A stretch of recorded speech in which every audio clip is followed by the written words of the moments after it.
আসসালামু আলাইকুম। ক্ষমতাচ্যুত হবার পর আওয়ামী লীগ আবার নতুন করে তৎপরতা শুরু করেছে। কোন অবস্থান থেকে শুরু করেছে সেটি অজ্ঞাত। অনেকে ধারণা করছেন যে দিল্লিতে অবস্থান নিয়েই শেখ হাসিনা নানা রকম নির্দেশনা দিচ্ছেন। আর তার পুত্র সজীব ওয়াজেদ জয় মার্কিন যুক্তরাষ্ট্রে বসে সেই কথাগুলো, সেই বক্তব্যগুলো সামনে আনছেন। তার প্রেক্ষিতে আজকে চ্যানেল 24 একটি সাক্ষাৎকার নিয়েছে সজীব ওয়াজেদ জয়ের। সেখানে তিনি বলেছেন, সংবিধান অনুযায়ী 90 দিনের মধ্যে নতুন নির্বাচন চায় আওয়ামী লীগ। তার মানে হচ্ছে এখন দলের নেতৃত্ব, কর্তৃত্ব এবং সম্মুখভাগে যিনি সমন্বয় করছেন তিনি হচ্ছেন সজীব ওয়াজেদ জয়। নিঃসন্দেহে বলা যায় যে সজীব ওয়াজেদ জয়ের এই দাবির পর রাজনৈতিক পরিস্থিতি একটি ভিন্ন দিকে মোড় নেবে। ইতিমধ্যে আইন উপদেষ্টা বলছেন, জনতার দাবি এবং আকাঙ্ক্ষা পূরণে নতুন এই অন্তর্বর্তী সরকার যতদিন প্রয়োজন ততদিন ক্ষমতায় থাকবে। একটি মুখোমুখি অবস্থান এবং অন্তর্বর্তী সরকারের এই দাবি এবং প্রত্যাশার পেছনে নিঃসন্দেহে ধারণা করা যায় যে বিএনপি, জামাত সহ আন্দোলনকারী যে শক্তিগুলো তাদের একটি সমর্থন থাকবে। তার মানে হচ্ছে অন্তর্বর্তী সরকার এবং আওয়ামী লীগের যেই দাবি, সেই দাবি একটি মুখোমুখি অবস্থান নিচ্ছে। অন্যদিকে আরেকটি পরিস্থিতি তৈরি হচ্ছে, সেটি হচ্ছে সংখ্যালঘুদের নিরাপত্তা এবং সংখ্যালঘুদের উপর অত্যাচার নির্যাতনকে কেন্দ্র করে একটি নতুন ইস্যু তৈরি হচ্ছে এবং তার ব্যানারে আওয়ামী লীগ, ছাত্রলীগ, ক্ষমতাচ্যুত দলের যেই সদস্যরা তারা কিন্তু সংগঠিত হচ্ছে। তারা বাংলাদেশের ভেতরে প্রতিদিন সমাবেশ করছে, বিক্ষোভ করছে। শাহবাগে তারা বড় একটি শোডাউন করেছে এবং বলছে যে তাদের এই আন্দোলন অব্যাহত থাকবে। অন্যদিকে সীমান্ত অঞ্চলে জড়ো করা হচ্ছে সংখ্যালঘু সম্প্রদায়ের সদস্যদেরকে। তারা চিৎকার, চেঁচামেচি, স্লোগান দিচ্ছে, কান্নাকাটি করছে এবং ভারত সরকারের দৃষ্টি আকর্ষণ করছে। ভারত সরকার কোনো কোনো ক্ষেত্রে রেসপন্স করছে, যদিও পশ্চিমবঙ্গ সরকার পুলিশের পক্ষ থেকে একটি বার্তা দিয়েছে যাতে সেখানকার কয়েকটি গণমাধ্যম যেভাবে উস্কানিমূলক তৎপরতা চালাচ্ছে তাতে একটি সাম্প্রদায়িক দাঙ্গা বাঁধতে পারে, সেই ব্যাপারে সতর্কতা জারি করছে। এমন একটি পরিস্থিতির মধ্যে প্রতিদিন সজীব ওয়াজেদ জয় গণমাধ্যমে কিন্তু বাংলাদেশের চ্যানেল 24কে এই প্রথম তিনি সাক্ষাৎকার দিলেন। আর এছাড়া প্রতিদিন রয়টার্সকে বলছেন, রয়টার্সের সঙ্গে তিনি কথা বলছেন। যেমন আজকেই সজীব ওয়াজেদ জয়কে কোট করে একটি রিপোর্ট কিন্তু সামনে এসছে। তিনি বলছেন যে শেখ হাসিনা ভারতে যাওয়ার আগে পদত্যাগ করেননি। রয়টার্স রিপোর্ট করছে নয়াদিল্লি থেকে। তার মানে হচ্ছে শেখ হাসিনা পদত্যাগ করেননি, মানে হচ্ছে তিনি এখনো যেন বৈধ প্রধানমন্ত্রী এই সরকারের। তার মানে কি এমন একটি চেষ্টা চলছে একটি প্রবাসী সরকার গঠনের? তেমন কিন্তু ইঙ্গিত দেওয়া হয়, যেহেতু সজীব ওয়াজেদ জয় বলছেন পদত্যাগ করেছেন। আর যখন নতুন সরকার গঠন হয় তখন কিন্তু বলা হয়েছে বাংলাদেশে যে তিনি পদত্যাগ করেছেন।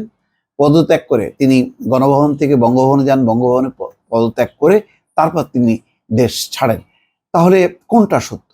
সজীব ওয়াজেদ জয়ের এই পুরো বক্তব্য, পুরো অবস্থান কিন্তু পরিস্থিতি দ্রুত পাল্টে যাচ্ছে বা এবং একটি পরিস্থিতি তৈরি হচ্ছে। তিনি বলছেন ওয়াশিংটন থেকে রয়টার্সকে সজীব ওয়াজেদ জয় বলেন, আমার মা আনুষ্ঠানিকভাবে কখনোই পদত্যাগ করেননি। শেখ হাসিনা দেশ ছেড়ে ভারতে যাওয়ার আগে প্রধানমন্ত্রীর পদ থেকে পদত্যাগ করেননি। আমার মা আনুষ্ঠানিকভাবে কখনোই পদত্যাগ করেননি। তিনি সময় পাননি। তিনি একটি বক্তব্য দেওয়া ও পদত্যাগপত্র জমা দেওয়ার পরিকল্পনা করেছিলেন, কিন্তু ততক্ষণে বিক্ষোভকারীরা প্রধানমন্ত্রীর বাসভবনের দিকে মিছিল নিয়ে আসতে শুরু করে, তাই সময় ছিল না। আমার মা নিজের ব্যাগ পর্যন্ত গোছাতে পারেননি। সংবিধান অনুযায়ী তিনি এখনো বাংলাদেশের প্রধানমন্ত্রী। এই অবস্থায় কিন্তু বলছেন 90 দিনের মধ্যে নতুন নির্বাচনের তিনি দাবি করলেন এবং বলছেন যে অন্তর্বর্তী সরকার নির্বাচনের ঘোষণা দিলে দেশে ফিরবেন শেখ হাসিনা। জয় আরো বলেন, কিন্তু রাষ্ট্রপতি, সশস্ত্র বাহিনীর প্রধান ও বিরোধী দলীয় রাজনীতিবিদদের সঙ্গে আলোচনা করে সংসদ ভেঙে দিয়েছেন।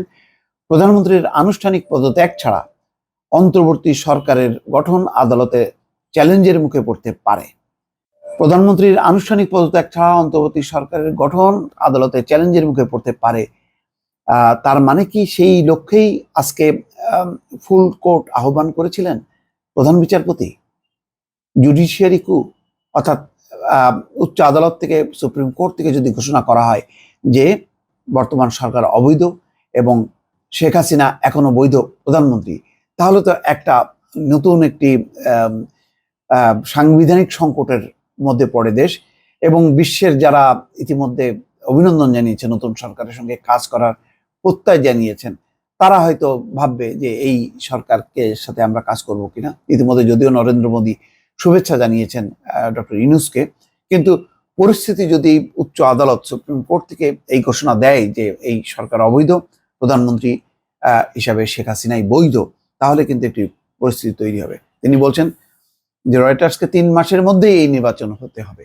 তার মানে সেই চ্যানেল 24-কেও কিন্তু একই বলছেন, 90 দিনের মধ্যে নতুন নির্বাচন তারা চায়, আওয়ামী লীগ চায়। তিনি বলছেন, আমি নিশ্চিত আওয়ামী লীগ ক্ষমতায় আসবে, যদি তা না হয় আমরা বিরোধী দল হব, দুটির যে কোনোটি ভালো। অর্থাৎ এখন এই পরিস্থিতি এমন যে এখন তারা কোনোভাবে এই সাংবিধানিক প্রক্রিয়া, অর্থাৎ এই কাঠামোর মধ্যে আসতে চায়, যে নিজেদের রাজনীতিকে আবার পুনর্জীবিত করতে চান।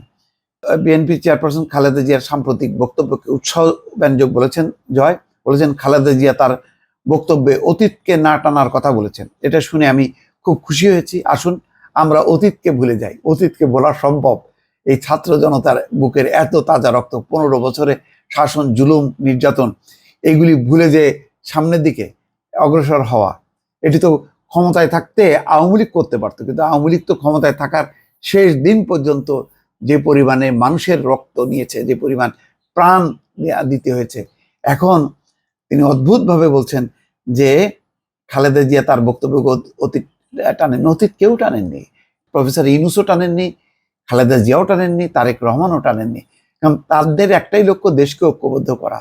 তারা হানাহানি, মানে কাটাকাটি করা বা কাউকে নির্মূল করা, এই কথা বলবেন না।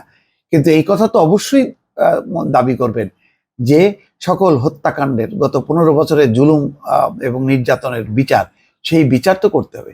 সেই বিচার করতে গেলেই তো তার প্রধান আসামি হচ্ছে আওয়ামী লীগ। তার হাত থেকে কিভাবে রেহাই পাবে আওয়ামী লীগ বা প্রধানমন্ত্রী, সাবেক প্রধানমন্ত্রী শেখ হাসিনা? এটি হলো প্রশ্ন।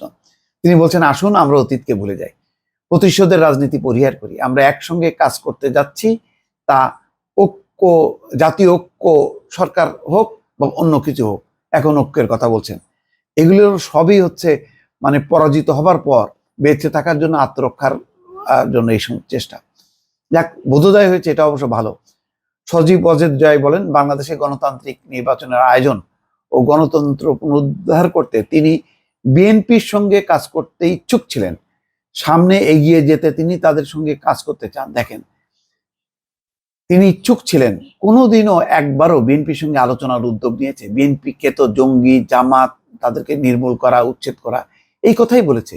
একবারও কি 15 বছরের মধ্যে এই আওয়ামী লীগকে ঐক্যের কথা শোনা গেছে? মাঝে মধ্যে কিছু অভিনয় করে কিছু সভা ডেকেছেন সত্য, কিন্তু এই যেই নির্বাচনটা গেল, দ্বাদশ জাতীয় সংসদ নির্বাচনে, সারা বিশ্ব বলল যে আলোচনা করো, সংলাপ করো, সেগুলিকে উপেক্ষা করে আওয়ামী লীগ তার মতন করে নির্বাচন করলো। আর এখন কি বলছে? যে বাংলাদেশের গণতান্ত্রিক নির্বাচনের আয়োজন ও গণতন্ত্র পুনরুদ্ধার করতে তিনি, অর্থাৎ জয়, বিএনপির সঙ্গে কাজ করতে ইচ্ছুক ছিলেন। সামনে এগিয়ে যেতে তিনি তাদের সঙ্গে কাজ করতে চান। তিনি বলেন, অবাধ ও সুষ্ঠু নির্বাচন করার মতো আমাদের শান্তিপূর্ণ গণতন্ত্র রয়েছে।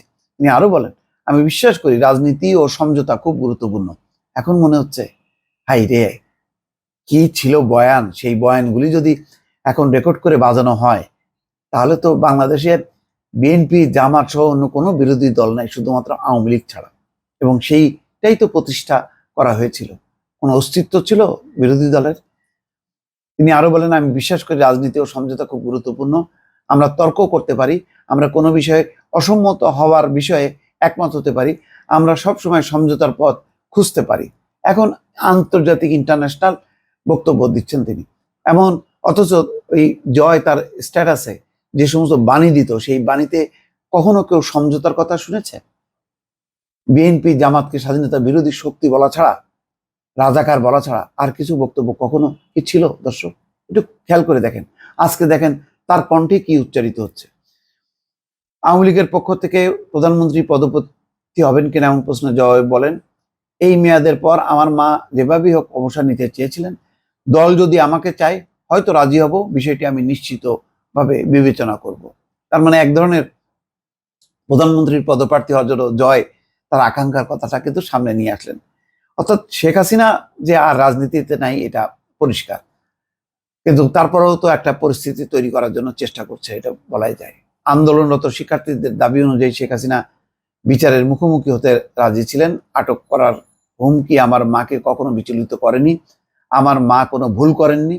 তার সরকারের কর্মকর্তাদের অবৈধ কাজের অর্থ এই নয় যে এসব করতে আমার মা নির্দেশ দিয়েছিলেন। এই অর্থ এই নয় যে এসবের জন্য আমার মা দায়ী। দেখেন দুইটা কথা।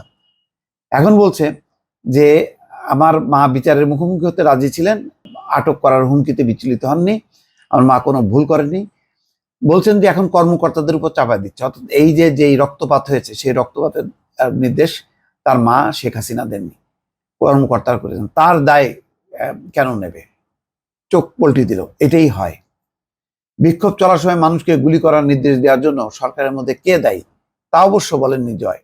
তিনি বলেন, সরকার অনেক বড় কার্যক্রম, যারা দায়ী তাদের অবশ্য বিচারের আওতায় আনতে হবে। বিক্ষোভকারীদের বিরুদ্ধে সহিংসতা করতে আমার মা একেবারেই কাউকে কোনো নির্দেশ দেননি। পুলিশ সহিংসতা বন্ধ করতে চেয়েছিল, কিন্তু কিছু পুলিশ কর্মকর্তা অতিরিক্ত বল প্রয়োগ করেছিলেন। কিছুটা স্বীকৃতি দিলেন যে কিছু পুলিশ কর্মকর্তা অতিরিক্ত বল করেছেন, কিন্তু তিনি নির্দেশ দেননি। জয় আরো বলেন, আমাদের সরকার এবং আমি এসব আলোচনায় অংশ হয়েছিলাম। আমি মাকে বলেছিলাম আমাদের দ্রুত হামলা না চালাতে, সহিংসতা বন্ধ করতে বলা দরকার। আমরা শিক্ষার্থীদের উপর গুলি চালানো পুলিশ কর্মকর্তাদের বরখাস্ত করেছি। ওই যে রংপুরে দুইজন, এটাই নাকি বলো কেন্দ্রীয়ভাবে পুলিশ কর্মকর্তাদেরকে বলা হয়েছে গুলি করতে, সেনাবাহিনীকে বলা হয়েছে, সেনাবাহিনী তো বলছে যে না আমরা করবো না। হাই রে, মানে আর এক মিথ্যার শুরু হয়ে গেল। আমাদের পক্ষে যা সম্ভব ছিল আমরা সব করেছিলাম। জয় বলেন, যখন ইচ্ছে হবে তিনি তখন দেশে ফিরবেন। তিনি আরো বলেন, আমি কখনো অবৈধ কিছু করিনি, সুতরাং কে কিভাবে আমাকে বাধা দেবে? রাজনৈতিক দলগুলো কোথাও যাচ্ছে না, কেউ আমাদের নিশ্চিহ্ন করতে পারবে না। আমাদের সহায়তা ছাড়া, আমাদের সমর্থকদের ছাড়া কেউ বাংলাদেশে স্থিতিশীলতা আনতে পারবে না। মানে এক ধরনের মানে হুমকি দিচ্ছে, হ্যাঁ, পুরো দেশকে, যে আওয়ামী লীগ ছাড়া চলবে না এমন একটি ভাব। দেখা যাক কি হয়। দর্শক ভালো থাকবেন, আল্লাহ হাফেজ।